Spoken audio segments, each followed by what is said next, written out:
కలహంస ఓడలోనికి సాగరిక తన తండ్రితో రాగానే కాంతికిరణ్, పవన్ కుమార్, అర్జున్రావు, విశ్వనాథ్ స్వాగతమిచ్చారు. ఆ సౌందర్యమూర్తిని చూడగానే అర్జున్రావు, విశ్వనాథులకు నోటమాట రాలేదు. స్వాగతం చెప్పడానికి గొంతు పెగల్లేదు. తమ జీవితంలో ఇంతటి రూపవతిని ఎన్నడూ చూసి ఉండలేదు అనుకున్నారు. మీకు స్వాగతమివ్వడానికి ఇక్కడ ఆడవాళ్లు లేనందుకు బాధపడుతున్నాం అన్నాడు కాంతికిరణ్. ఆడవాళ్ళెందుకు నాకు స్వాగతమియ్యడానికి? నేను మహారాణినా అంది సాగరిక కిలకిలా నవ్వుతూ. మీతో సరదాగా కబుర్లు చెప్పడానికి అన్నాడు పవన్ కుమార్. మనం అందరం సరదాగా కబుర్లు చెప్పుకోవచ్చు. మీ నౌక కలహంస పేరుకు తగినట్లే ఎంత చక్కగా ఉంది అంది సాగరిక. క్యాబిన్లకు ఆనుకునున్న హాల్లోనికి వెళ్లారు. అందరూ కూర్చున్నారు. విశ్వనాథ్ ఫ్రెంచ్ భాషలో ఆహా, దివి నుండి భూకి దిగి వచ్చిన దేవతలా ఉంది అన్నాడు. అంత అందంగా ఉన్నానా? నాకు ఫ్రెంచ్ భాష రాదనుకున్నారా? నా చదువు సగం పుదుచ్చేరిలోని ఫ్రెంచ్ కాన్వెంట్లోనే జరిగింది అంది నవ్వుతూ. అందరూ పలహారాలు సేవించి కాఫీ తాగారు. కలహంస బయలుదేరింది. నౌక కెరటాలను చీల్చుకుని ముందుకు పోతుంటే సాగరిక సంతోషం భరించలేక ఆహా, ఎంత అద్భుతంగా ఉంది అంది. నిష్కల్మషమైన ఆమె హృదయం అలా సంతోషం పరవళ్లు తొక్కుతూ ఉండడాన్ని గమనించిన కాంతికిరణ్ ఏదో స్వప్నలోకంలో విహరిస్తున్నట్లు కనిపించాడు. పినాకపాణి తన ముభావాన్ని వదిలేశాడు. తను చూసిన దేశాల గురించి ఎన్నో సంగతులు చెప్పాడు. చమత్కారంగా మాట్లాడాడు. ఆయన వారి హాస్యపు పొలుకులకు హహహ అని నవ్వుతుంటే యోగానంద స్వామి ఆయనను, ఆయన కుమార్తె గురించి చెప్పిందంతా అబద్ధమేనని అర్జున్రావు, విశ్వనాథులకు తట్టింది. అమాయకంగా నవ్వుతూ కబుర్లు చెబుతోన్న సాగరికను చూస్తూ నలుగురు మిత్రులు ఆనందంతో ఉప్పొంగిపోయారు. సాగరిక పెద్ద చదువు చదివి ఉద్యోగం చెయ్యాలని నేను ఆశించలేదు. మంచి నడవడిని అలవరుచుకోవాలని, శీలం, నీతి, నిజాయితీ, ధైర్యం, ఆత్మవిశ్వాసం, వినయ సౌజన్యాలు అలవరుచుకోవాలని మాత్రమే నేను ఆశించాను. బిఏ పాస్ అయింది. కానీ అంతకంటే ముఖ్యంగా పుదుచ్చేరి కాన్వెంట్లోనూ, ఆ తర్వాత మద్రాసులోనూ క్రమశిక్షణ అంటే ఏంటో తెలుసుకుంది. ప్రాణం పోయినా ఒప్పుకుంటుంది గాని అబద్ధమాడదు. ఆమె తల్లి ఎవరి దగ్గర చదువుకుందో ఆ ఉపాధ్యాయునే మద్రాసులో సాగరికకు చదువు చెప్పింది. ఆమె శ్రద్ధతో శిక్షణిచ్చింది. నా బంగారు తల్లికి అన్నాడు పినాకపాణి. సిగ్గుతో ముసిముసి నవ్వులు విరజిమ్ముతూ కూర్చున్న సాగరికను చూసి ఆహా, ఎంత చక్కని చుక్క అనుకున్నాడు కాంతికిరణ్. ఆ తర్వాత శంభు ఎవరండి అని అడిగాడు. ఏమైంది? వాడు మా ఇంట్లోనే ఉంటాడు. పాపం వికృతంగా పుట్టాడు. ఆ బుద్ధులు కూడా వికృతంగానే ఉంటాయి. చాలా కాలం క్రితం మాట. నేను నా భార్య సముద్ర తీరంలో కూర్చున్నాం. ఎక్కడ్నుంచో ఒక సజ్జ నీటిలో తేలుతూ ఒడ్డుకు కొట్టుకునొచ్చింది. నా భార్య అందులో ఏముందో అని చూసింది. ఒక మగ శిశువు వికృతంగా కనిపించింది. గుండెల మీద కత్తితో పొడిచిన దెబ్బ కనిపించింది. ఆ గాయం ఇంకా పచ్చిగానే ఉంది. పడుకున్న ఆ శిశువును చూసి జాలిపడి నా భార్య ఇంటికి తీసుకొచ్చి పెంచింది. నా భార్యను వాడు పూజించేవాడు. అమ్మ అని పిలిచేవాడు. అన్ని పనులు చేసేవాడు. ఆమె నడిచే చోట పూలు జల్లేవాడు. ఇప్పుడు నా కుమార్తె అంటే తగని ప్రేమ, అభిమానం మీరు చూసారా అన్నాడు పినాకపాణి. నిన్న నావల ఇక్కడికొచ్చాడు. నన్ను ఈ ప్రాంతం నుంచి వెళ్ళిపోమని బ్రతిమలాడాడు. పాపం కాలక్రమేణా వాడి బుద్ధి తినబడచ్చు. అన్ని విషయాలు నేర్చుకున్నాడు. కాని తిక్కశంకరయ్య ఎప్పుడు ఏ అఘాయిత్యం చేస్తాడో అని మా భయం అంది సాగరిక. ఆమెని పెళ్లి చేసుకోవాలి అనుకుంటున్న యోగానంద స్వామి మాట గుర్తుకొచ్చి అర్జున్రావు తనలో తనే నవ్వుకున్నాడు. తన గాడిద కాళ్ళం చూసి ఆమె అసహించుకుంటుందేమోనని బాధపడ్డాడు. బొజ్జు చూసుకుని ఛీ అనుకున్నాడు విశ్వనాథ్. కాంతికిరణ్ తన మనసంతా సాగరికపైనే ఉన్నా ఆమెతో కాక ఆమె తండ్రి పినాకపాణితోనే ఎక్కువగా మాట్లాడసాగాడు. పవన్ కూడా కాంతికిరణ్ దగ్గరే కూర్చున్నాడు. అర్జున్రావు, విశ్వనాథులు సాగరికతో మాట్లాడుతున్నారు. విశ్వనాథ్ సినిమా గురించి, తారల గురించి చెబుతుంటే ఆమె శ్రద్ధగా వింటోంది. ఇంతలో సాగరిక, అర్జున్రావు, విశ్వనాథులు అక్కడికొచ్చారు. మీకు సంగీతం వచ్చా అంది సాగరిక పవన్ని చూసి. నేను పాడితే గడిదలు పరిగెత్తుకొస్తాయి. కానీ కిరణ్ పాడతాడు. కథలు, గేయాలు రాస్తాడు. ఆ మధ్య ఒక గేయాల సంపుటిని ప్రచురించి ఆ పుస్తకాలు ఎవరూ కొనక చిత్తు కాగితాల లెక్కన అమ్మేశాడు. చాలామందికి అడగకుండానే ఊరికే ఇచ్చాడు అన్నాడు పవన్. చిత్తు కాగితాల్లా కిలోల లెక్కకు అమ్మడం కంటే ఒక చోట నిలబడి దారిని వెళ్లే వాళ్ళందరికీ ఒక్కొక్కటి ఫ్రీగా ఇచ్చేసినా బాగుండేది. ఏది, మీరు రాసిన ఒక గేయం పాడండి అంది సాగరిక నవ్వుతూ.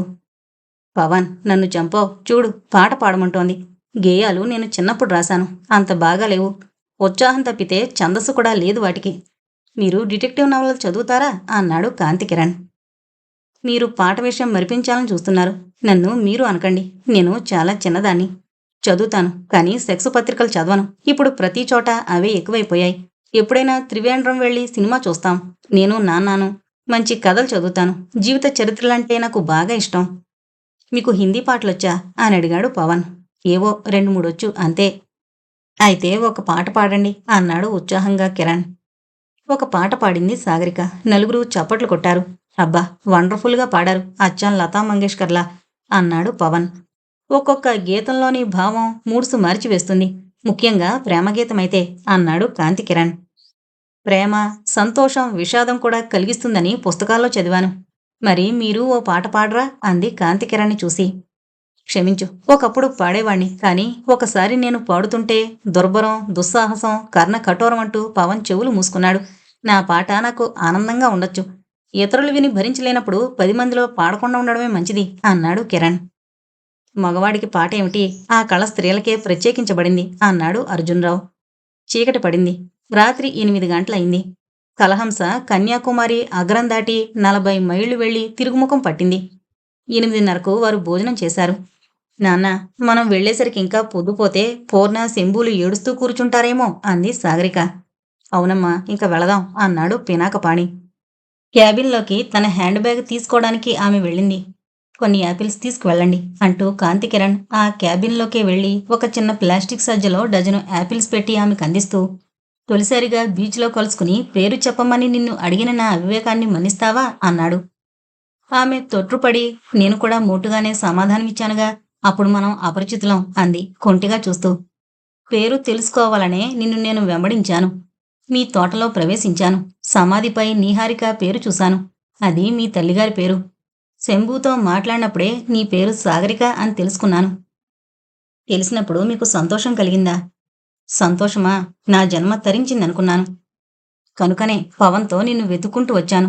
ముందు మీ నాన్నచే చివాట్లు తిన్నా చివరకు సంతోషమే మిగిలింది. ఏమో, మరి ఇవాళో రేపో వెళ్ళిపోతారు. అప్పుడు నన్ను, నా పేరును, మా ఊరును కూడా మరిచిపోతారు అంది నవ్వుతూ. నేనా? మనం చక్కని చుక్కను చూసినప్పుడు, ఒక భావగర్భితమైన పాట విన్నప్పుడు, ఒక రమణీయ స్థలాన్ని కన్నప్పుడు వాటిని ఆజన్మాంతం మురవగలమా? అలాగే ఇదీను అంటూ యువతలకొచ్చి డెక్క దగ్గరకు వెళ్ళాడు. ఆమె కూడా అతని వెనకనే వెళ్ళింది. జ్వాలాసింగ్, మోటారు లాంచి సిద్ధం చెయ్యి అని కేకేశాడు కాంతి కిరణ్. మీరన్న మాటల్లో నేనే దిగానే అంది సాగరిక. నీ మాట, నీ పాట, నీ రూపం నేను ఏనాటికి మరిచిపోలేను. అయితే పుదుచ్చేరిలో చదివానన్నావు, మీ అమ్మగారు అక్కడ ఉండేవారా? మా అమ్మ అక్కడ చదివింది. అది ఒక విషాదగాథ. ఆ తర్వాత మనం మరెప్పుడైనా కలుసుకుంటే చెబుతాను. ఏమైతేనేమి, ఆమె పుదుచ్చేరిలోనూ ఆ తర్వాత మద్రాసులోనూ చదువుకుంది. నాన్నగారు నన్ను కూడా ఆ 2 చోట్ల చదివించారు. ఇంతలో ఓడలోని స్టెవార్డ్ వచ్చి అందరికీ గోల్డ్ స్పాట్లు అందించాడు. ఆమె అది తాగుతూ చాలా బాగుంది అంది. ఇంతలో ఆమె తండ్రి పవన్, అర్జున్రావు, విశ్వనాథులు కూడా డ్రింక్స్ తాగుతూ డెక్క మీదకొచ్చారు. మేము రేపు చేపలు పట్టడానికి వెళుతున్నాం. మీ నాన్నగారొస్తారు, మరి మీరు అన్నాడు పవన్. అది పురుషుల పని, స్త్రీలు రారు, రాకూడదు అంది సాగరిక. మరి చేపల కూర వండుకోరా? అది స్త్రీల పని, మగవాళ్ళు వండలేరు, వండకూడదు. అమ్మడు, నువ్వు అమాయకురాలివి. ఆడవాళ్లు, మగవాళ్లు కూడా చేయలేని, చెయ్యరాని పనులు చేస్తున్నారు. స్త్రీలు వేటాడుతున్నారు, గుర్రపు స్వారీ చేస్తున్నారు, ఉద్యోగాలు చేస్తున్నారు, కుస్తీలు పడుతున్నారు అన్నాడు పవన్. ఏంటి కుస్తీలా? నేను నమ్మను అంది సాగరిక. పవన్ వెంటనే తన క్యాబిన్లోకి వెళ్ళి తన సూట్ కేసు నుంచి ఓ కరపత్రం తెచ్చిచ్చాడు. మద్రాసులో కుస్తీ పోటీలు, స్త్రీల మల్లయుద్ధంలో అని వారి పేర్లు, ఫోటోలు చూసి సాగరిక అమ్మో అంది. ఇది ప్రమీల రాజ్యం తల్లి. ఇప్పుడు అధికారం ఇంట బయట ఆడవాళ్లదే. మగవాడే 0 పాయింట్లో ఉన్నాడు, స్త్రీల స్థాయే హెచ్చు అన్నాడు పవన్. అదే నిజమైతే తప్పు. ఇంటిలో పురుషుందే అధికారం. భార్య అతడు చెప్పినట్లు చెయ్యాలి. గృహ నిర్వహణ భార్య వంతు, సంపాదన, ఉద్యోగం పురుషుని లక్షణం. పవన్ గారు, మీరన్నీ తలకిందులుగా చెబుతారు అని నవ్వింది. మీరు మద్రాసు వస్తే నేను చెప్పింది నిజమని నిరూపిస్తానమ్మా, సరేనా అన్నాడు పవన్. అమ్మా, ఇక వెళదాం అన్నాడు పినాకపాణి. కాంతి కిరణ్ని చూసి వెళ్ళొస్తాం. ఇవాళ మహా సంతోషంగా గడిచింది. మళ్ళీ మరోసారి కలుసుకోగలమనే నేను ఆశిస్తున్నాను అంది సాగరిక. రేపు మన ఇంటికొస్తారు. మేమంతా షికారుకు వెళతాం, చేపలు పట్టుకుంటాం అన్నాడు పినాకపాణి. తండ్రి కూతురు తాటినిచ్చిన మీదుగా మోటార్ లాంచీలోకి దిగారు. గుడ్ నైట్ అన్నారు. లాంచీ కదిలింది. దేవతలు ఇంతకంటే అందంగా ఉంటారా అన్నాడు విశ్వనాథ్. ఆ అమ్మాయి బాగా చదివింది. ఆమెతో నేను ఫ్రెంచ్ భాష సరిగ్గా మాట్లాడలేకపోయాను. కాన్వెంట్లో క్లాసుకు అంతటికీ కాదు, మొత్తం స్కూల్లో ఎక్కువ మార్కులు తెచ్చుకున్నందుకు స్కూలు అధికారులు ప్యారిస్కు విహారయాత్ర చేయించారట. చాలా మంచి అమ్మాయి అన్నాడు అర్జున్రావు. అర్జున్రావు, విశ్వనాథులు తమ గదుల్లోనికి వెళ్లి పడుకున్నారు. అబ్బాయి, సాగరిక రాణి కాంతి కిరణ్ అయినట్లే గదా అన్నాడు పవన్ కుమార్. ఆమె ఒప్పుకోవాలిగా, ఆమె తండ్రి సమ్మతించాలిగా. ఈ రెండూ జరిగితే రాజాకు రాణి లభించినట్లే అంటూ కళ్ళు మూసుకున్నాడు. రాజాకుమార సోజా అంటూ పవన్ తన గదిలోకి వెళ్లి నడుం వాల్చాడు. అతని కళ్ల ముందు సాగరిక కనిపించసాగింది. 10 రోజులు గడిచిపోయాయి. కాంతికిరణ్ తన మిత్రులతో పినాకపాణి ఇంటికి రావడం, ఆయన కుమార్తెతో ఓడమీద విహారయాత్ర వెళ్లడం 4-5 సార్లు జరిగింది. దీనితో వారందరి మధ్య సాన్నిహిత్యం హెచ్చింది. వారు శంభును కూడా లోబరుచుకున్నారు. కాని అదేం విచిత్రమో, కాంతికిరణ్ కనిపిస్తే చాలు కోపంగా చూసేవాడు. అయితే పవన్తో మటుకు చనువుగా ఉండేవాడు. ఆ రోజున పినాకపాణి అర్జున్రావు, విశ్వనాథులతో ఏవో కబుర్లు చెబుతున్నాడు. కాంతికిరణ్, సాగరిక క్యారమ్స్ ఆడుతున్నారు. సిగరెట్ వెలిగించి పవన్ తోటలోకొచ్చాడు.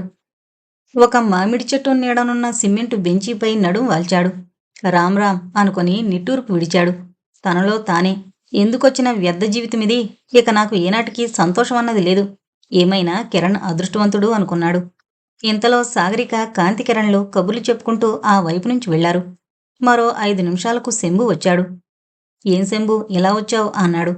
ఎందుకు మీరిలా బాధపడుతున్నారు? నాలాగే మీక్కూడా మనశ్శాంతి లేకుండా పోయిందా అన్నాడు శంభు. శంభు, దేవుడు నీకు నీ వయసుకు మించిన తెలివితేటలిచ్చాడు.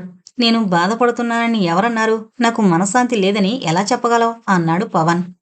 మీ ముఖం చూస్తేనే తెలుస్తుంది. చక్కని తెల్ల గులాబీని ఈ తోటలో చూశారు. దాన్ని అందుకోవాలనుకున్నారు. కాని మరొకరు కోసుకుపోయారు. అందుకే విచారం, అందుకే మీకు బాధ. ఆమె అతనితో వెళ్ళిపోతే మీ జీవితాకాశంలో వెన్నెలుండదు, చీకటి మాత్రమే మిగులుతుంది. నా మాట వింటారా? ఏంటది? అతన్ని చంపేస్తే సరి. ఎవరిని? కాంతికిరణ్ణి. శంభు, ఏంటి పిచ్చి ప్రాలాపన? ఇలా మాట్లాడకూడదు, తప్పు. అతడు నాకు ఆప్తమిత్రుడు. మనం స్నేహంగా ఉండాలి, ఒకరినొకరం చంపుకోరాదు అన్నాడు పవన్. మీరు కాకపోతే నేనతన్ని చంపి తీరాలి. ఈ పువ్వు అతనికి దక్కరాదు. తప్పు, అలా అనకూడదు. అతని కోసం నేను ప్రాణమైన త్యాగం చేస్తాను. అయితే మీరు సాగరికని ప్రేమించడం లేదా? లేదు శంభు, అపోహపడుతున్నావు. నేనామెను ప్రేమించలేదు. ఆమె నన్ను ప్రేమించలేదు. రా పోదాం అన్నాడు పవన్. శంభు వెళ్ళలేదు. ఒకవేళ ఏ సమయంలోనైనా కిరణ్కు శంభు హాని చేయొచ్చు. ఒకసారి అతన్ని హెచ్చరించడం మేలు అనుకున్నాడు. ఆ రోజు రాత్రి అందరూ కలహంస లోనికి వెళ్ళిన తర్వాత కాంతికిరణ్తో మాట్లాడే అవకాశం లేకపోయింది. పవన్ ఆ విషయాన్ని మరిచిపోయాడు. మరనాడు ఆదివారం. శంభు, పినాకపాణి, కాంతికిరణ్, పవన్, విశ్వనాథ్, అర్జున్రావు వివేకానంద స్వామి గుట్టకు వెళ్లారు. పినాకపాణి అభ్యర్థన ఫలితంగా జరిగిన యాత్రిది. కాంతికిరణ్ కూడా అంతవరకు ఆ గుట్టను చూడకపోవడం వల్ల పినాకపాణి ప్రతిపాదనకు అంగీకరించాడు కిరణ్. సాగరిక గృహ ప్రాంగణంలోనే ఒక కుర్చీపై కూర్చుని పత్రిక చదువుకుంటోంది. పూర్ణ వంటగదిలో ఉంది. ఇంతలో ఎవరిదో అడుగుల సవ్వడి వినిపించడంతో సాగరిక తల పైకెత్తి చూసింది. యోగానంద స్వామి. అతన్ని చూడగానే ఆమె ముఖ కవళికలు మారిపోయాయి. కోపంతో ఆమె కళ్ళు ఎర్రబడ్డాయి. ఏంటి పిలవని పేరంటం? మా నాన్న ఇంట్లో లేరు అంది సాగరిక. మీ నాన్న కోసం రాలేదు, నీకోసమే వచ్చాను. ఇదిగో ఏదో తావిదిలా ఉంది అంటూ ఆమెకిచ్చాడు స్వామీజీ. సాగరిక దానిని కళ్ళకద్దుకొని, ఇది మా అమ్మది. మా అమ్మ చనిపోయినప్పటి నుంచి కనిపించలేదు. నేను వెతుక్కున్నాను కూడా. దీనిని తెచ్చినందుకు మీకు కృతజ్ఞురాల్ని అంది. ఆహా, కృతజ్ఞత చూపించడం మంచిదే, కానీ ఆ తావీదు వల్ల మీకు కలిగే లాభం ఏమిటి? అది మంత్రకవచం. మంత్రాలు తంత్రాలు నమ్ముతావా? క్షుద్రదేవతలను ఉపాసించేవారు తయారు చేసిచ్చే ఆ రక్షరేఖ వల్ల కీడే కాని మేలు జరగదు. నేను అంగీకరించిన క్షుద్రదేవతలున్న మాట నిజం కావచ్చు, కానీ వారి సంఖ్య తక్కువ. రామమంత్రం, గాయత్రి, లక్ష్మి, రాజరాజేశ్వరి, మరియమ్మ ఈ దేవతల మంత్రాలు క్షుద్రాలు కావు. పూజ చేసే మాంత్రికుడు ఆ దేవతలను తృప్తిపరిచి వారి అనుగ్రహాన్ని వీటిని ధరించేవాడికి కలగజేస్తాడు. మూఢత్వం సాగరిక, నువ్వు మూఢమతివి. నీకు లోకరీతి తెలీదు. దైవానుగ్రహం వీటి వల్ల రాదు, నా వంటి స్నేహితుడి వల్లనే లభిస్తుంది. ఐహిక ఆముష్మిక సుఖ సంతోషాలు నా వల్లనే కలగలవు. ఏమైనా నీకు ప్రీతికరమైందన్నావు, దానిని తెచ్చిచ్చినందుకు కృతజ్ఞతలు తెలిపావు. ఇప్పుడు మన స్నేహితులమే కదా అన్నాడు స్వామీజీ. స్నేహం సమ వయస్కుల మధ్యనే సంభవం. ఇద్దరి అభిరుచులు ఒకే విధంగా ఉన్నప్పుడే స్నేహం కలుస్తుంది. మీ తత్వానికి నాది పూర్తిగా భిన్నమైంది. బహుశా కాంతికిరణ్ అభిరుచులు నీవి ఒకటేననుకుంటాను అన్నాడు స్వామీజీ. ఏంటి మీ మాటలకర్థం అని ప్రశ్నించింది సాగరిక తీవ్రంగా. నువ్వు తెలియనట్టు మాట్లాడకు. కాంతికిరణ్ గురించి, నిన్ను గురించి అప్పుడే గ్రామంలో వదంతులు వ్యాపించాయి. అప్పుడే నీ పరువేంటో తెలిసింది. ఇప్పటికైనా మించిపోయింది లేదు. నిన్ను నేను కాపాడగలను. దుర్మరణం పొందిన నీ తల్లికి ఆత్మశాంతి కలిగించగలను. నా తల్లి దుర్మరణం పొందలేదు. నేను ఆ సమయంలో ఆమె దగ్గరే ఉన్నాను. చిరునవ్వుతో ప్రాణం వదిలింది. మరణమెంత సుఖదాయకమో అనుకున్నాను అంది సాగరిక. మృత్యువంటే అందరూ భయపడతారు. జబ్బు చేస్తేనే హడలిపోతారు. నీకు భయం లేదంటున్నావు. నువ్వు మంత్రగత్తెవు. కాంతికిరణ్ కలకత్తా పోవాలనుకున్నాడు. నీ మంత్రానికి మాయలకు లొంగిపోయాడు. ఇక వెళ్ళలేడు. నీకు దేవుళ్ళేడు. దెయ్యాలను పూజిస్తావు. నీకు నరకమే గతి. నిన్ను కాపాడగలవాణ్ణు నేనొక్కడే. నిన్ను ఇప్పటికీ ఉద్ధరించే మార్గం నా చేతిలోనే ఉంది. ఏంటది? అలా దారిలోకి రా. ఐహికంగా, ఆధ్యాత్మికంగా ఆత్మ సాక్షాత్కారం కలగాలంటే నువ్వు నన్ను పెళ్లి చేసుకోవాలి. నాకు భార్యవు కావాలి. కాంతికిరణ్తో మరి మాట్లాడకూడదు. ఛీ, నీకు భార్య కావాలా? నోటుకొచ్చినట్లు వాక్కు. నేను చావడానికైనా సిద్ధపడతాను కానీ నిన్ను పెళ్లి చేసుకోను. ఇక వెళ్ళు, మర్యాదగా నడు అని గర్జించింది. శాంతించు. కోపంలో నువ్వు అలా అరిచినా అందంగానే కనిపిస్తావు. ఏది ఒక ముద్దు శాంతి చుమ్మనం? ఛీ, శాంతి చుమ్మనమట. నీ శ్రాద్ధ చుమ్మనం అంటూ పక్కనే ఉన్న చెట్టు కొమ్మ విరిచి నడు అంది. ఆలోచించుకో. కిరణ్తో నువ్వు కలిసిమెలిసి తిరిగి అప్పుడే చెడ్డ పేరు తెచ్చుకున్నావు. అధపతనమైపోయావు. నిన్నతడు ఉద్ధరిస్తాడనుకుంటున్నావు. అది పొరపాటు. నీకు మోక్షం నా ద్వారానే అంటూ స్వామీజీ వెళ్ళిపోయాడు. తోట దాటి బయటపడగానే రైతు కూతురు నన్ను తిరస్కరించింది. దీని గర్వం అణచలేనా? కాళికని ఉసుగొలుపుతాను. ఇది నా వశం కావాలి లేదా నాశనం కావాలి అని పళ్ళు పటపటా కొరుకుతూ తన నావలా కూర్చుని మైలే వైపు పోనిచ్చాడు. సాగరిక యోగానందుని మాటలతో కుంగిపోయి హాలులో కూర్చుని ఏడవసాగింది. ఏంటిది అన్నాడు పవన్ సాగరికని చూసి కంగారుగా. ఎందుకమ్మా అలా ఏడుస్తున్నావు? ఏం జరిగింది అని అడిగాడు మళ్ళీ. ఆమె వెంటనే లేచి కళ్ళు తుడుచుకుని, పవన్ మీరొక్కరే వచ్చారేం? మా నాన్న మిగిలిన వారు ఏరి అంది. వస్తున్నారమ్మా, ఆలస్యమైంది. అందరం కలిసొస్తే నువ్వు భయపడతావేమోనని నన్ను ముందు పంపారు. చిన్న ప్రమాదం జరిగిందిలే. ఎవరికి? మా నాన్నకా కాంతికిరణ్కా అంది సారిక ఆత్రంగా. ఇద్దరికీ కాదు, విశ్వనాథ్కు. వివేకానంద స్వామి గుట్ట మీద మేమంతా ఉన్నప్పుడు శంభు పెద్ద రాయి తీసుకుని కిరణ్పై విసిరాడు. సమయానికి అతడు పక్క కొరిగాడు. అది విశ్వనాథ్ చెంపకు తగిలింది. చాలా గట్టి దెబ్బ. మేం కట్టుకట్టాం. మీ నాన్నగారు మందలించారులే. ఇక్కడకు లాంచీలో రాగానే శంభు ఎక్కడికో పరిగెత్తుకుపోయాడు. అందరూ వస్తున్నారు, బయట కూర్చుందనరా అన్నాడు. ఆమె పవన్తో పాటు బయటకొచ్చింది. వరండాలో ఇద్దరు కుర్చీల్లో కూర్చున్నారు. శంభుకు మతిపోయినట్లుంది. రానివ్వండి, నేను గట్టిగా మందలిస్తాను అంది సాగరిక. అది కాదు, నువ్వు ఎందుకు ఏడుస్తున్నావో చెప్పు. ఏదో బాధగా ఉండి ఏడ్చాను. యోగానంద స్వామి వచ్చాడు. నాకు ఒళ్ళు మండి 4 దులిపాను. నేను మంత్రగత్తెనట, మాయావినట, దేవుని కాక దెయ్యాలను పూజిస్తానట. కాంతికిరణ్ణి మంత్రం వేసి లోబరుచుకున్నానట. నిజంగా నేను దుర్మార్గురాలనట. ఊళ్ళో అంతా నన్ను గురించి, కిరణ్ గురించి చెడ్డగా చెప్పుకుంటున్నారట. నేను అభమో శుభమో తెలియందాని. ఇటువంటి పరిస్థితుల్లో ఏం చెయ్యాలో తెలీదు. నాకు మంచి సలహా ఇవ్వండి అని పవన్ చేతులు పట్టుకుంది. దుర్మార్గుడు, 4 తన్ని పంపవలసింది అన్నాడు. తనను పెళ్లి చేసుకోమన్నాడు అంది సాగరిక. చి, గాడిద, ఎంత మాట అన్నాడు. ఇప్పుడే నేను వెళ్ళి చావబాదొస్తాను అన్నాడు. ఇంతలో రాజా కాంతికిరణ్ అక్కడికొచ్చాడు. ఆమె పవన్ చేతిలో ఉన్న తన హస్తాలను తీసుకుంది. కాంతికిరణ్ ఒక క్షణం పాటు ఆ ఇద్దరి వంక అనుమానంగానూ కోపంగానూ చూశాడు. పవన్ అది గమనించకపోలేదు. మా నాన్నగారేరి అంది సాగరిక. విశ్వనాథ్ను మెల్లగా నడిపించుకుని వస్తున్నారు. మీ పూర్ణను పిలిచి కాస్త కాఫీ తయారు చేయమని చెప్పండి అన్నాడు కాంతికిరణ్. అదిగో మళ్ళీ అండి గిండిను. పూర్ణెందుకు, నేనే అన్నీ చేస్తాను అని లోపలకు పరిగెత్తి పూర్ణను కాఫీ కాచమంది. బయటకు ఆమె తిరిగి వచ్చేసరికి విశ్వనాథ్, పినాకపాణి, అర్జునరావు వచ్చారు. విశ్వనాథ్ను తన తండ్రి కూర్చునే పడకుర్చీలో కూర్చోబెట్టారు. సాగరిక మెల్లగా విశ్వనాథ్ చెంపకు కట్టిన కట్టు తొలగించింది. డెటాల్తో ఆ గాయం కడిగింది. బర్ణాలు తెచ్చి పూసింది. తన గదిలోంచి బ్యాండేజ్ తెచ్చి ఆసుపత్రిలో డాక్టర్లు కట్టినట్టు కట్టింది. మీరు కదలకండి, రాత్రికి ఇక్కడే పడుకోండి. తెల్లవారేసరికి నొప్పి ఉండదు. 10 రోజుల్లో గాయం మానిపోతుంది అంది సాగరిక. మీరు డాక్టర్ కంటే ఎక్కువ నేర్పుగా మందు రాసి కట్టుకడితే తగ్గకేం చేస్తుంది తల్లి అన్నాడు విశ్వనాథ్. అమ్మా, విశ్వనాథ్కి కొంచెం కాఫీ తెచ్చిపెట్టు అన్నాడు పినాకపాణి. ఆమె లోపలికి వెళ్ళింది. పవన్, ఏంటిది అన్నాడు కాంతికిరణ్. ఏం లేదు, మనం లేని సమయంలో స్వామీజీ ఇక్కడికొచ్చి సాగరికతో తనను పెళ్లి చేసుకోమన్నాడట. అది చెప్పుకుని ఏడుస్తూ నా చెయ్యి పట్టుకుని తన కర్తవ్యాన్ని గురించి సలహా ఇమ్మంది. ఆమె నీకు భార్య అయితే నాకు చెల్లెలు అవుతుంది. అనవసరంగా అనుమానపడి తల బద్దలు కొట్టుకోకు. ఆమె విన్నదంటే మరి నీ వైపే చూడకపోవచ్చు. నిన్ను గురించి కూడా స్వాముల వారు ఏవో అవాకులు చవాకులు వాగి వెళ్ళాడట. పవన్, క్షమించు. ఏదో అసూయ ఆవరించుకున్న ఉద్రేకంలో కోపంగానూ అనుమానంగానూ చూసిన మాట నిజం అన్నాడు కాంతికిరణ్. నన్ను విలన్గా భావించి నీ ఆగ్రహాలనంలో పడదోసి భస్మం చెయ్యాలనుకున్నావు. ఇంకా పెళ్లి నిశ్చయం కాకుండానే, పెళ్లి కూతురి అంగీకారమైన పొందకుండానే అసూయ పడితే పెళ్ళయ్యాక నా వంటి వాళ్ళెవరినీ ఇక ఇంటికే రానివ్వనుకుంటాను.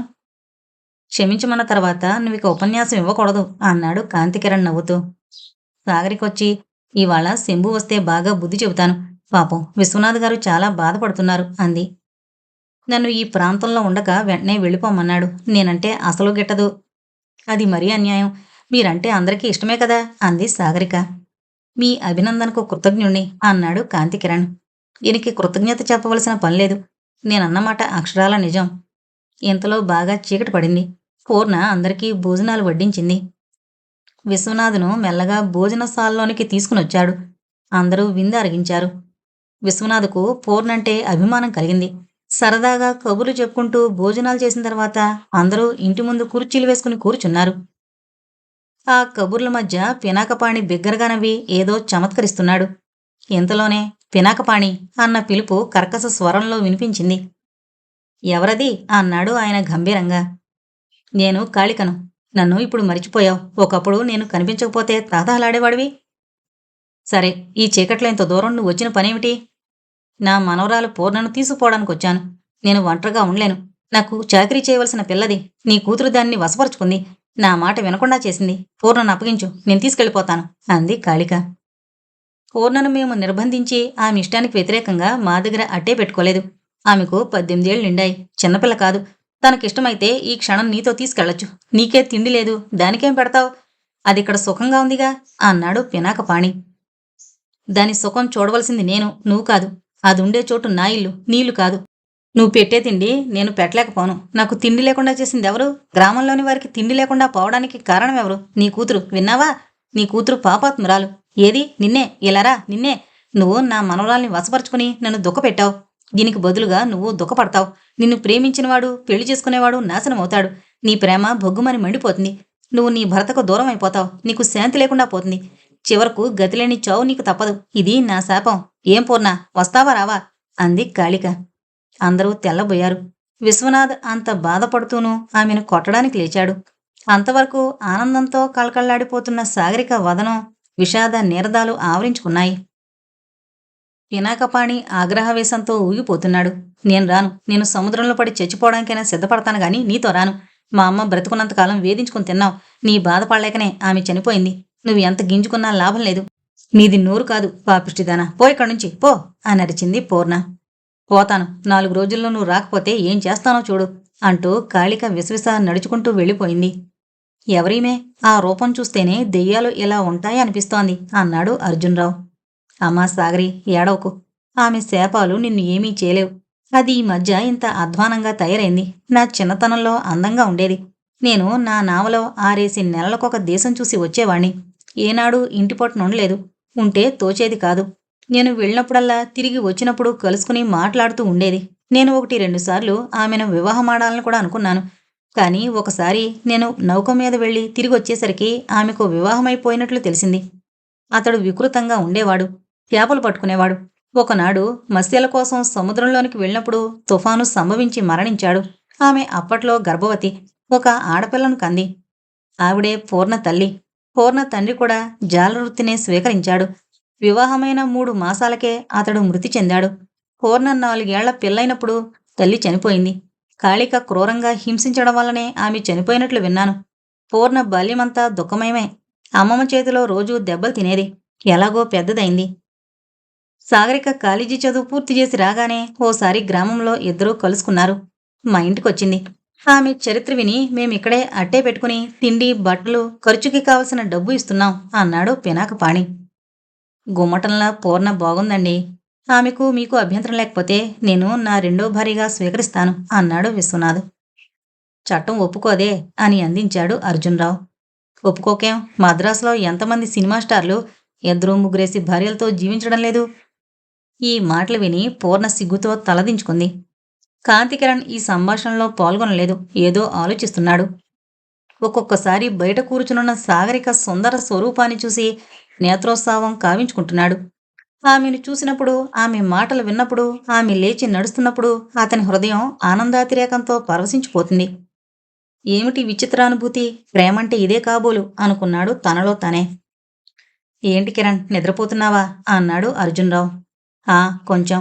అయితే మీరు రేపు కన్యాకుమారి అగ్రం ఆలయం చూడ్డానికి వస్తున్నట్లేనా, లేక తిరువేండ్రం చూసి తిరిగి వద్దామంటారా అన్నాడు కాంతికిరణ్. కన్యాకుమారి అగ్రం చూసొద్దాం. హార్బరు, లైట్ హౌసు అన్నీ సరదాగా చూడొచ్చు అంది సాగరిక. రైట్, మేం వెళ్ళొస్తాం అంటూ పవన్ కుమార్ లేచాడు. పవన్, అర్జున్రావు, విశ్వనాథ్ పినాకపాణిలు ముందుకు నడవసాగారు. సాగరిక, కాంతికిరణ్లు కొంచెం వెనకగా ఉన్నారు. ఇందాకట్నుంచి అదో మాదిరిగా ఉన్నారు. తలనొప్పిగా ఉందా?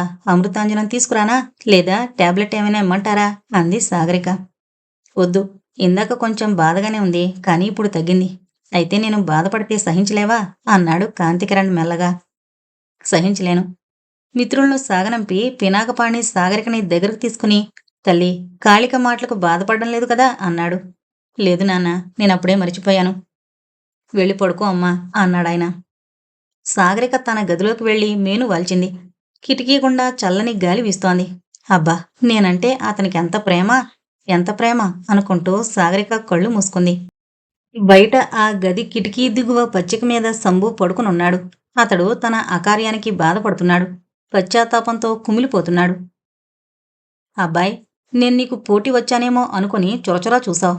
స్వామీజీ నీకు పోటీగా సాగరిక కరగ్రహణాన్ని ఆశిస్తున్నాడు. వివాహానికి ప్రతిపాదించాడు. ఆమె తిరస్కరించిందని నేరుగా చెప్పనక్కర్లేదనుకో. అయితే ఆమెకతడు ఏదో ఒక విధంగా హాని చెయ్యొచ్చు. నువ్విక ఆలస్యం చేయకు. రేపే పినాకపాణితో ప్రస్తావించు. ముందు ఆమె అనుమతి తీసుకో అన్నాడు పవన్. స్వామీజీ ఏమీ చేయలేళ్లే, కానీ పవన్, ఆమె ఒకవేళ వద్దంటే నా గతి ఏం కాను? ఇక నేను మద్రాసు రాను. ఆమె నోట అటువంటి తిరస్కారమే కనుక వింటే నా ప్రాణం పోతుంది. ఇక్కడ నేను మరింత పిరికిపందనైపోయాను. భయం లేదు, వద్దనదు. ఆమె కూడా నిన్ను ప్రేమిస్తూ ఉండొచ్చు. ఆమెను నువ్వు పెళ్లి చేసుకుని తీసుకుపోతావని శంభు బాధ. అందుకే నువ్వంటే వాడికి కోపం. అదిగో సాగరిక కాంతికిరణ్ వస్తోంది. లాంచీలో వెళ్ళు, మహారాణికి స్వాగతం పలుకు అన్నాడు పవన్. ముందు కాంతికిరణ్, వెనక పవన్, అర్జున్రావు, విశ్వనాథులొచ్చారు. పవన్ అన్నట్లు సాగరిక నన్ను ప్రేమిస్తూ ఉంటే ఎంత ధన్యుణ్ణి. ఇవాళ ఏమైనా సరే అమీతుమీ తేల్చివేసుకుంటాను అనుకుంటూనే కాంతికిరణ్ ముందుకు వెళ్ళి అప్పుడే నిచ్చెన మీదుగా నౌకలో ప్రవేశించిన తండ్రికి, కుమార్తెకు దరహాసిత వదనంతో నమస్కారం చేశాడు. సాగరికలో ఏదో స్వల్పంగా మార్పు కనిపించింది. మునుపుటంత చలాకీతనం, ఉత్సాహం ఆమెలో కనిపించడం లేదు. కానీ ఆ అందం చెక్కు చెదరలేదు. ఏదో రాత్రి నిద్రలేనట్లు, ఒడిలిపోయినట్లు కనిపించింది. అర్జున్రావు, విశ్వనాథులు కూడా నమస్కరించారు. మిమ్మల్ని కూర్చోబెట్టి పువ్వులు తెచ్చి పూజించాలనిపిస్తోంది. మీ తల్లిదండ్రులు మిమ్మల్ని కనడానికి ఎన్ని జన్మలు బంగారు పువ్వులతో పూజ చేశారు కదా అన్నాడు అర్జున్రావు. సాగరిక కిలకలా నవ్వి, అర్జున్రావు గారు, మీరు కవులా అంది. నేను కవిని కాను తల్లి. మీ అందాన్ని చూసి ముందు మీ నాన్నగారికి జోహార్లర్పిస్తున్నాను. మీ మాతృదేవత ఎంత అందంగా ఉండేవారో అన్నాడు.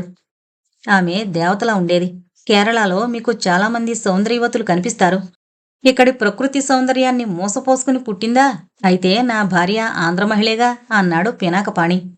విశ్వనాథ్జీ, మీ దెబ్బ ఎలా ఉంది? పూర్తిగా తగ్గిపోయినట్లేనా? శంభు వచ్చాడు ఇవాళ ఉదయం. నేనేమీ అనకుండానే బోరుమని ఏడ్చాడు అంది సాగరిక. ఆ దెబ్బ నాకు తగిలింది నయం. లేకపోతే కాంతికిరణ్ కంటికి తగిలుండేది. ఓ కన్ను పోయుండేది. మద్రాసు, బొంబాయి, కలకత్తాలోని ఆయన స్నేహితులు, ముఖ్యంగా అమ్మాయిలు చాలా బాధపడుండేవారు అన్నాడు విశ్వనాథ్. ఆమె వెంటనే డెక్క మీద తండ్రితో మాట్లాడుతున్న కాంతికిరణ్ చూసింది. ఉత్సాహంతో మెరిసిపోతున్న అతని సౌందర్య మూర్తిని చూసి తనలో తనే నవ్వుకుంది. ఆయనంటే ఆ 3 నగరాల్లోని మహిళలకు అంత మక్కువ కాబోలు. అవునమ్మా, వాళ్ళు క్లబ్బులకొస్తారు. హై సొసైటీలో చలామణి అవుతారు. అతని రూపానికి కొందరు పెళ్ళై పిల్లలను కన్న స్త్రీలు కూడా ఒళ్ళు మరిచిపోతూ ఉంటారు. ఇక కన్యల మాట చెప్పనక్కర్లేదు, కూడా తిరుగుతారు. అందులో పైకి గొప్పతనంగా కనిపించిన ఇంట్లో కొండలు డింకీలు కొట్టే కుటుంబాల వారు కూడా ఉంటారు. ఆ పిల్లలకు అతని అందం కంటే అతని దగ్గర మూలుగుతున్న నోట్ల మీదే మోజు, ఆశాను. పాపం, డబ్బు లేకపోయినా ఆయన అందగాడే కదా, డబ్బేనా ప్రధానం అంది సాగరిక. డబ్బులేని రూపంతో ఆయన ఎవరికి కావాలి? ఆయనను ప్రేమించే కన్యలు ముందుగా ఆయన ఆస్తిని, హోదాను, కండలను, కార్లను, చెక్కుబుక్కులను మాత్రమే చూస్తారు. మీరు ఈ కాలంలో ఉండవలసిన వారు కాదు. మీరు పూర్వకాలపు వాతావరణంలోనే పెరిగారు. డబ్బులేందే ఈనాడు బ్రతకడమే కష్టం. దరిద్రుడికి మిగిలేది దుఃఖం మాత్రమే. నేను కాన్వెంట్లో చదివినప్పుడు అక్కడ ఉపాధ్యాయులను చూసేదాన్నిగా. వారు పేదవారు. వారికిచ్చే వేతనాలు చాలా తక్కువ. అయినా ఎంతో ఉత్సాహంగా ఉండేవారు. నిస్సారములైన జీవితాలు వారివి. వారికి ప్రేమకు చాలా దూరం అన్నాడు విశ్వనాథ్. ప్రేమ ఎంతో పవిత్రమైంది. అది బజార్లో దొరికే వస్తువా అంత చులకన చేయడానికి? ఇంతలో పవనొచ్చి, అమ్మా, విశ్వనాథ్కు ఏమైనా ఉపదేశం ఇస్తున్నావా? నాకు కూడా కొంచెం బుద్ధి చెబుదు. 4 చివాట్లు పెడితేనైనా నా బుద్ధి తినబడుతుందేమో అన్నాడు. పవన్జీ, మీరెప్పుడూ చమత్కారంగానే మాట్లాడుతూ ఉంటారు. మీరు మనసులో ఉన్నది చెప్పరు. పైకి కనిపించేది మరొక వ్యక్తిత్వం, అంతరంగంలో మరొక వ్యక్తిత్వమును అంది సాగరిక నవ్వుతూ. మీ మాటలు చిత్రంగానే ఉన్నాయి. నా గురించి నేనింతవరకు ఆలోచించుకోనేలేదు. కిరణ్, ఇలారా. చూడు, ఈ అమ్మాయి ఏమంటుందో. నేను పైకి కనిపించేటంత తెలివిహీనుణ్ణి కాదట అన్నాడు పవన్. నేను అలా అన్నానా? మనసులోని మీ భావాలను పైకి కనిపించనీయరు. పైకి ఏదో మాట్లాడినా లోపల ఆలోచన వేరుగా ఉంటుంది. ఇది మీలోనే కాదు, చాలా మందిలో గమనించొచ్చు అన్నదామె. ఇంతలో అర్జున్రావు కూడా వచ్చాడు. కాంతికిరణ్ తాను లిఖించిన చిత్తరువుల ఆల్బమును చూపించాడు. సాగరిక ఆ చిత్రాలను మెచ్చుకుంది. ఇవి బాగున్నాయి. ఒక కవి రాసే గీతం ఎంతో భావగర్భితంగా ఉంటుంది. ఒక చిత్రకారుని చిత్రం ప్రకృతిలోని అపూర్వ రమణీయకతను ప్రతిబింబిస్తుంది. అలాగే ఒక గాయని పాట మనస్సును ఆనందంతో ముంచెత్తుతుంది. నేను ఆంగ్ల సారస్వతాన్ని పరిశీలించాను. నా భార్య చెప్పగా అందులోని పంచ కావ్యాల కథలను విన్నాను. మలయాళంలోని వల్లత్తుళ్ రచనలు చదివాను. ప్రతి దేశ వాజుమయము ఒక మహాసాగరం అన్నాడు పినాకపాణి. నాకొకప్పుడు జీవితం అంటేనే విరక్తి కలుగుతోంది. ఒక స్నేహితుడుండేవాడు. ఆయన వేదాంతి. జగత్తంతా మిథ్య అనేవాడు. ఆ మిథ్యావాదం ఎంత నిజమనేది మనకి తెలియాలి. అయితే రాజాసాబ్, కేరళ కోస్తాలో దెయ్యాలున్న చోట ఎక్కడో ఉందంటారు, నిజమేనా అని ప్రశ్నించాడు పవన్. ఆ, నిజమే. కన్యాకుమారి అగ్రం పరిసరాల్లో ఒక నౌక దారి తప్పి ఒడ్డుకు కొట్టుకొచ్చింది. దేనికి ఢీకొందో ఏమో ఆ నౌక 2 ముక్కలైంది. అందులోని నావికులు, ప్రయాణికులు కొందరు బ్రతికి బయటపడినా చాలామంది మరణించారు. అర్ధరాత్రి వేళ ఇప్పటికీ వారి ప్రేతాలు అయ్యో అయ్యో అని ఏడవడం వినపడుతుందంటారు. ఆ కేకలు విన్నవారు గుండెలాగి చనిపోయారని కూడా చెబుతారు అంది సాగరిక. నేను ఈ రాత్రి అక్కడుండి ఆ కేకలు వింటాను అన్నాడు అర్జున్రావు. వద్దు, అటువంటి సాహసాలకు దిగొద్దు. అదిగో కన్యాకుమారి ఆలయం అంది సాగరిక. నౌక ఆగింది. అందరూ మోటారు లాంచీలో తీరానికొచ్చారు. కన్యాకుమారి ఆలయం దర్శించారు. గెస్ట్ హౌస్లో విశ్రాంతి తీసుకుని పలహారాలు ఆరగించారు.